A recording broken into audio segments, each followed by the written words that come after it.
Hi guys! Welcome back ulit sa aking channel. For today's video guys, mag-harvest tayo ng ating mga alagang crayfish guys. Yan, update ko kayo mamaya guys. Samuel PH.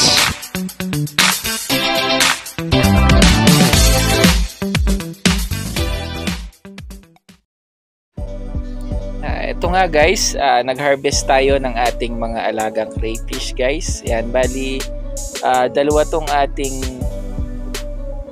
variety guys ng ating ARC. Yung ordinary color natin saka yung blue jeans guys.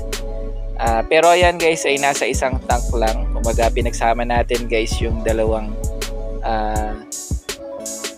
jeans na ating ARC guys. Ayan, ito yung ating pinaglalagyan. Yan, nasisikatan niya ng araw guys tuwing maga. Yan, pero hindi naman siya babad na babad guys sa sikat ng araw guys. Yan, nanghuli nga pala tayo guys or nag-harvest tayo ng ating crayfish ngayon kasi mamaya guys may pupunta ditong buyer. Yan, inagahan natin guys ang gising natin. Ayan, nakita nyo guys medyo madilim pa kaya naka-flashlight tayo guys. Ayan, ito yung mga nahuli natin na mga ARC. Ayan, papipiliin na lang natin guys mamaya yung ating customer. Ayan, kung ano yung mapili niya dyan. Kasi ilang trio din guys yung kukunin niya. Ayan, kaya hayaan na lang natin guys na siya yung pumili dyan.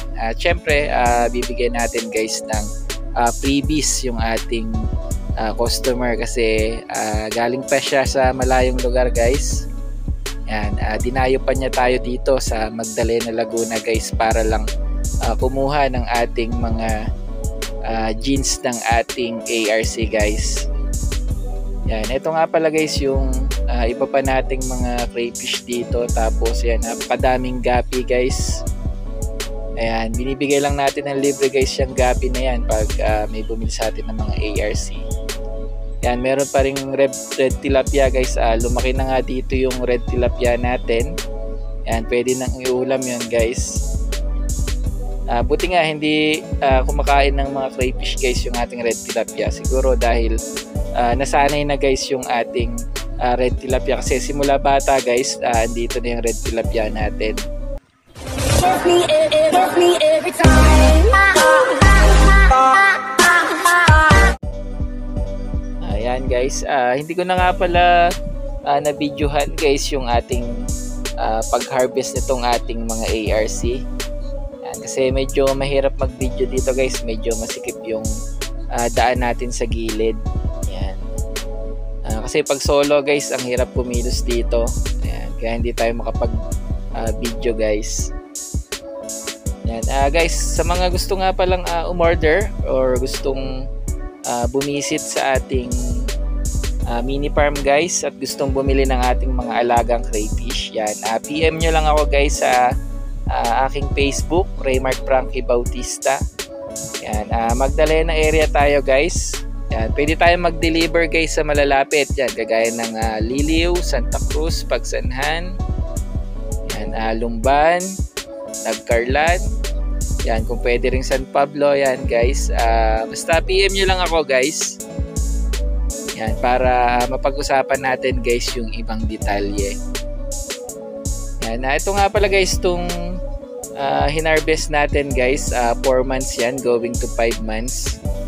Yan, kaya malapit nang umitlog to guys itong iba nating mga ARC dito. Tapos yung ibang maliliit dito guys, 2.5 months to 3 months guys. Yan yung mga medyo maliliit dito, mga 2 inches to 2.5. Yan, tapos ito yung blue jeans natin. Yan, medyo malalaki na to guys. Ito na yung mga going to 5 months. Nasa 4 inches mahigit na yung iba dito guys. Yan, pansin ko lang guys sa ating mga ARC, yan mas maraming nabubuhay guys na mga male. Kaya napakarami nating stock guys ng male na ARC lalo sa ating blue jeans. Yan, ang bibilis lumaki guys ng mga male na mga ARC guys. Compare natin dun sa mga female. Yan, bali inihiwalay natin guys yung blue jeans dun sa ordinary color para papiliin na lang natin yung customer natin na dadating mamaya kasi gusto niya daw makita parehas guys yung pagkakaiba ng ating mga crayfish.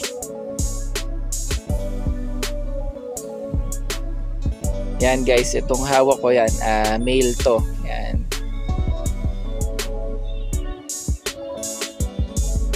Ito mga male to guys, lalo yung mga kitang-kita na yung mga red saklo guys.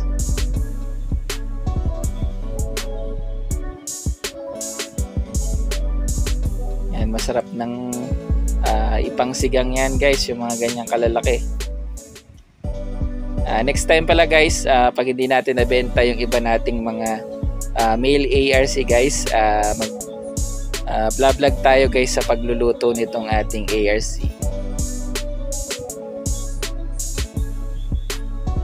Yan, kasi minsan hindi natin mapartneran guys yung mga sobrang laki na mga male kasi yung mga female natin, yan medyo mabagal lumaki kasi guys. Minsan kasi nabubuli lang ng mga malalaking male yung mga maliliit natin female, kaya mas maganda kasi talaga guys na i-partner guys yung halos same size or yung mga same age na mga ARC guys. Yan, dun nga pala guys sa mga nagtatanong na ano bang pagkakaiba ng blue jeans sa ordinary ARC. Sa totoo lang guys, kulay lang guys yung pinagkaiba nila guys. Kung lulutuin nyo sila guys, parehas lang sila ng lasa kasi halos isang jeans lang din naman talaga galing yan guys. Meron lang talagang lumalabas na blue sa mga kulay nila guys. Tapos kasi yung ibang ARC guys, lalo pag yung sobrang naaarawan sila, yun yung mga medyo brown talaga guys na kulay ng ARC. Pero ang original color kasi ng ARC guys, yung medyo may pagka brown na may pagka green, yun talaga yung original guys na kulay ng ating mga Australian Red Claw guys. Maganda lang kasi sa mata guys na tingnan yung mga blue jeans kasi kung nakalagay yan sa mga aquarium guys, maganda tingnan yan. Kung gagawin yung pet, yan, medyo attractive kasi tingnan guys pag mga nasa aquarium na yung mga gantong kulay guys ng ARC. Yan, compare natin dun sa medyo brown.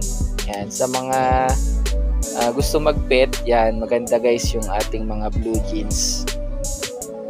Ito guys, so ang daming nag-molt sa ating mga ARC dito guys. Ibig sabihin nun guys, maganda yung quality ng ating tubig guys pag ganyan laging may nagmo-molt sa ating mga ARC guys. Ayan, antay-antayin ko na lang mamaya guys yung ating customer. Ayan, dito ko na nga pala tatapusin tong video na to guys. Maraming salamat kayo sa lahat ng nanood. Peace out!